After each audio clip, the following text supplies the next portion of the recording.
Hello YouTube family, welcome to my channel. I hope you're all doing well.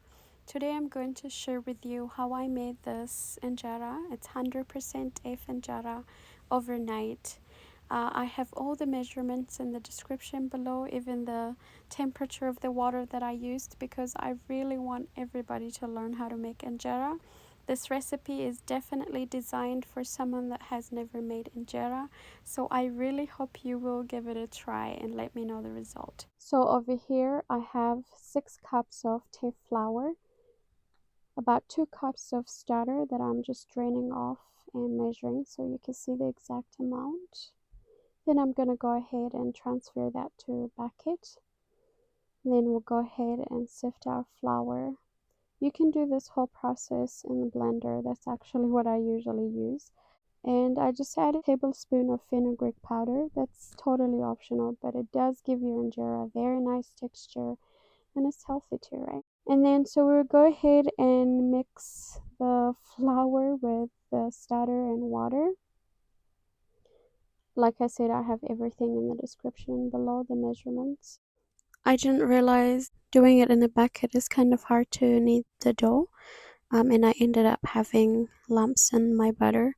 If that happens to you, it's okay because teff flour is gluten free. It will kind of dissolve as it sits.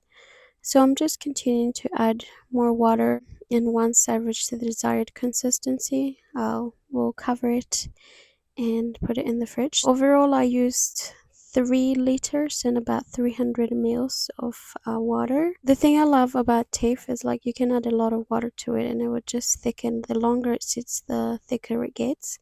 That's why it's very good. Like a small can go a long way.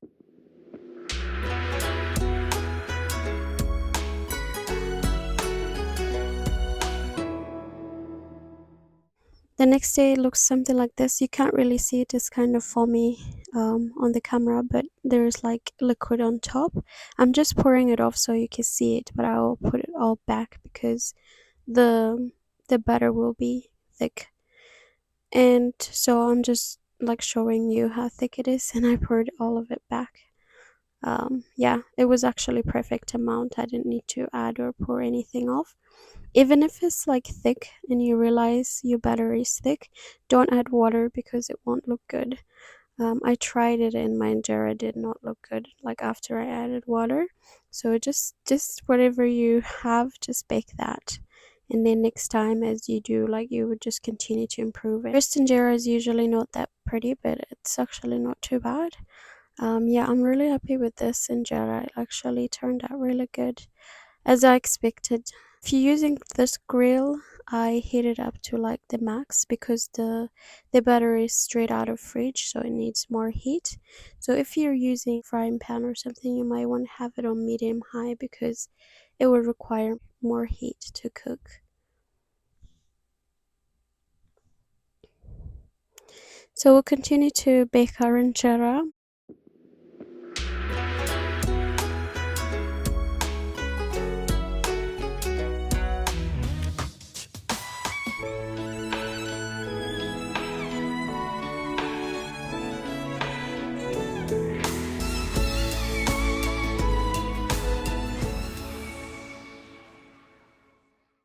At the end, don't forget to save your starter. I saved about a cup and then I just rinse everything that I used and I just put it in the container. You can save more or less, like at least about a cup and a half. It's good, or 2 cups, but not less than a cup. And so this is our injera. Overall, from 6 cups of teff flour, we made 16 large injeras. That's why I love teff. Like small amount goes a long way, and this can serve a lot of people. And you know, it's a good injera when the backside is very smooth and nice. And so yeah, this is it. Thank you so much for watching this video. If you like it, give it a thumbs up, subscribe and join the family. Let me know what you think and please do try. If you're doing this like for the very first time, which means you will have to start the starter and everything, you might not have exact same result.